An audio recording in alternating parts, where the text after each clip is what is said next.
Olá, sejam bem-vindos ao nosso segundo vídeo dessa reflexão a respeito do filho pródigo. Bom, o filho pródigo resolveu que não queria mais viver com os pais e aí pega a sua parte da herança e sai para uma terra distante. Gasta todo esse dinheiro e aí vai ter que lidar com essa crise pessoal, financeira que ele tem, juntamente com a circunstância, porque o país onde ele estava começa a viver um período difícil. O texto que nós estamos usando é o texto de Lucas, capítulo 15, entre os versículos 11 e 32. Nós vimos no vídeo anterior a saída do filho pródigo da sua casa.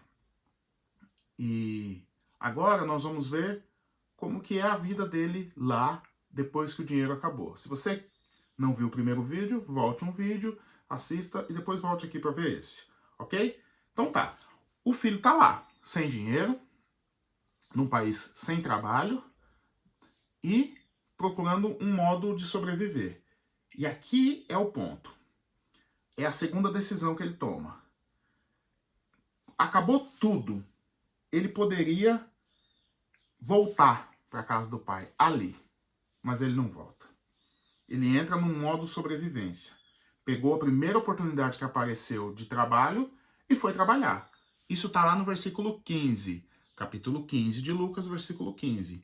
Então, ele foi e se agregou a um dos cidadãos daquela terra e este o mandou aos seus campos para guardar os porcos. Então, vamos lá. Ele resolveu ficar ali, mesmo a situação estando difícil. Mesmo a situação estando difícil. Agarrou uma oportunidade que apareceu. No contexto em que eles viviam, não tinha emprego pior do que esse. Porque aqui é o contexto dos hebreus, né? Judeus. Bom, judeu não come carne de porco. Então, porco é um animal extremamente imundo para eles. Então ele vai ter que lidar com um bicho que é altamente repugnante para ele. Ok? Então, e outra, trabalhar para um cara que já não era judeu. Porque se esse patrão dele fosse judeu, ele não criaria porcos. Então, é uma série de humilhações pelas quais ele escolhe passar. Por que ele escolhe passar? Porque ele já poderia ter voltado. Mas aqui é um primeiro ponto. Quando, queridos, nós chegamos no fundo do poço, por incrível que pareça, o nosso primeiro instinto não é sair dele. O nosso primeiro instinto é sobreviver nele. Sobreviver nele. Incrível, né? Incrível. Então, vamos lá. Ele chega nessa situação e a primeira coisa que ele decide fazer é tentar ficar nela. Tentar sobreviver. Olha o versículo 16. Ali desejava ele fartar-se das alfarrobas que os porcos comiam, mas ninguém lhe dava nada. Então, qual que era o projeto dele aqui nessa fase? O projeto dele é, bom, tem uma grande fome no país, talvez o que eu ganhe aqui não seja suficiente nem para eu me sustentar, mas pelo menos tem a comida dos porcos, eu posso comer a comida que eles dão para os porcos, então de fome eu não vou morrer. Que plano bom, hein? Você lembrar, o cara saiu da casa dos pais com vários recursos financeiros, sendo filho do dono da propriedade, ou seja, o dono da propriedade, e ele sai disso para alguém que está planejando sobreviver comendo a comida que dão para os porcos, um animal que na cultura deles é altamente repugnante. Então, por que é legal essa palavra no versículo 16? Ali planejava, porque mostra o que ele pensava, o que ele quis fazer. Uma coisa é o primeiro desejo dele, a sua primeira decisão foi sair. Então, ele arquitetou uma série de coisas. Agora, na sua segunda decisão, que é a de ficar ali depois que tudo deu errado, o plano dele é comer comida de porco. Esse é o plano. Já pensou uma coisa dessa? Então, o plano, o sucesso seria ele conseguir se alimentar da comida que dão para os porcos. Esse é o sucesso. Então, no fundo do poço, o sucesso passa a ser, muitas vezes, uma coisa antes inimaginável, impensada. Mas é só isso que me basta. E o pior, nem isso ele teve. Por quê? Final do versículo 16. Mas ninguém lhe dava nada. Então, ele planejava comer a comida dos porcos, mas nem isso ele conseguiu. Porque nem a isso ele tinha direito. Queridos, decisões ruins nos levam a outras decisões ruins. A diferença é que essa aqui nem parecia boa. Sou filho de um homem rico, estou passando por altos problemas financeiros por causa de coisas erradas que eu fiz, mas ainda assim eu permaneço aqui e planejo ficar aqui vivendo de comer comida de porco. Por quê? Qual foi a primeira motivação dele? Não foi a soberba? A segunda qual que é? É a soberba também. A primeira soberba é de achar que sabe, achar que faz melhor, achar que sabe viver. A segunda soberba é de não querer que ninguém... A segunda soberba é de querer que ninguém perceba que eu estou errado.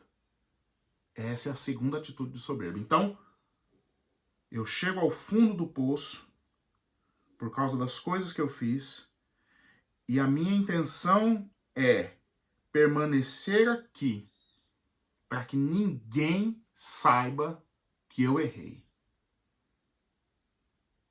Isso somos nós, muitas vezes. Isso somos nós. Então, ele lá, em meio a todo esse cenário, ele escolhe ficar. E ele planeja viver de comer a comida do porco. Isso somos nós. Isso somos nós. Isso somos nós. Vamos pensar. Eu tenho oportunidades.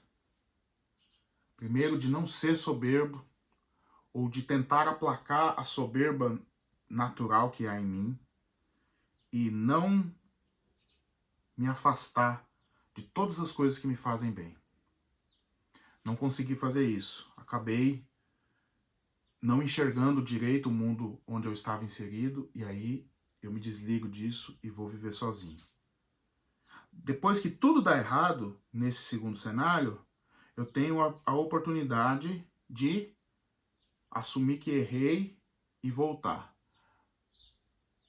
E ao invés disso, eu escolho permanecer ali, por soberba. Então, a mesma soberba que me faz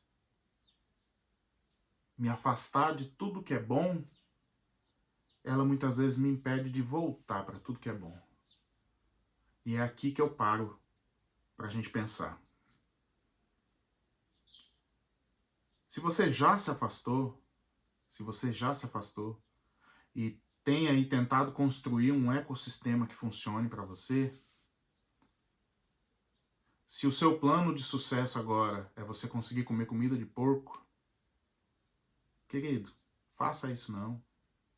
Faça isso com a sua vida, não. Foi soberba que te trouxe até aí, e é a soberba que está te prendendo aí. Essa é a verdade. Essa é a verdade. Por soberba você saiu, e por soberba você não volta. Incapaz de assumir que errou. Incapaz de reconhecer. Essa história, ela tem um bom final.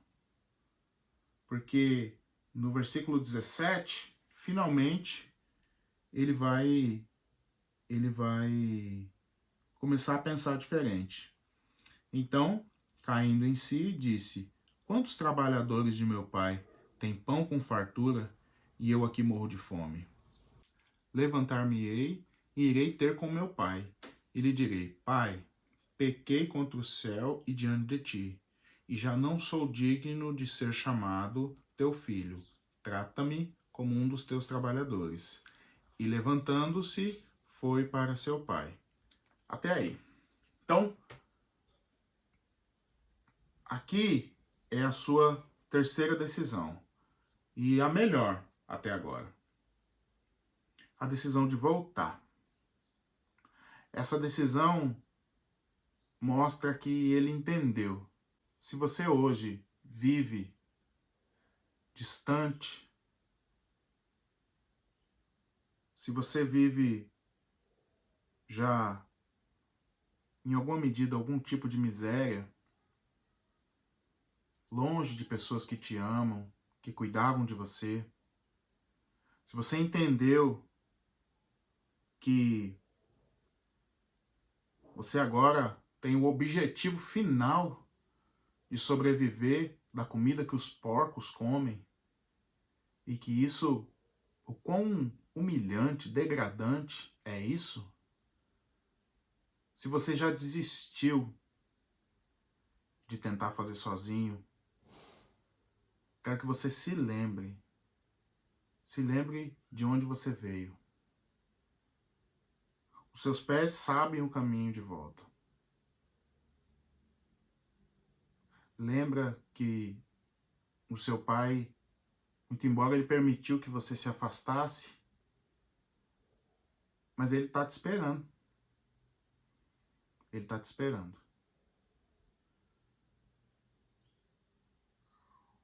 Minha intenção é que esse vídeo encontre corações quebrantados, que talvez até já foram muito soberbos, mas que, a partir do próprio Senhor, que nos faz pensar, nos coloca a nossa mente para pensar, a minha intenção é que esse vídeo encontre pessoas que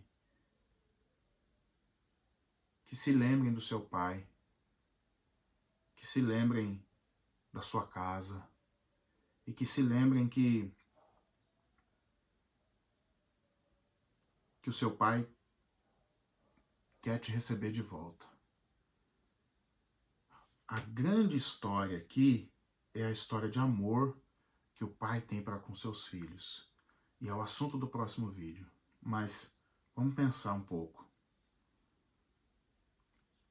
Jesus vinha contando outras histórias com essa mesma temática. A história das 100 ovelhas. O pastor deixa as 99 e vai atrás daquela uma ovelha perdida e fica muito feliz quando a encontra. A parábola da dracma perdida, onde uma mulher perde um dinheiro dentro de casa, e mesmo ela tendo dinheiro, mas ela fica feliz em ter encontrado aquele dinheirinho que ela perdeu. Então, a intenção de Jesus era falar do quanto o pai está ansioso para receber esse filho. O quanto, mesmo se nós nos afastamos, mesmo se nós erramos, mesmo se nós fomos orgulhosos, fomos soberbos, assim que isso bate na nossa consciência e a gente resolve voltar, nosso pai está de braços abertos para nos receber. Na semana que vem eu vou postar os vídeos sobre essa recepção e quais as implicações disso. Se esse vídeo fez sentido para você, envia ele para alguém. Se você gosta desse tipo de conteúdo, se inscreve no nosso canal. Se você tem alguma experiência parecida como essa, conta aqui nos comentários pra gente. Tá certo? Deus te abençoe.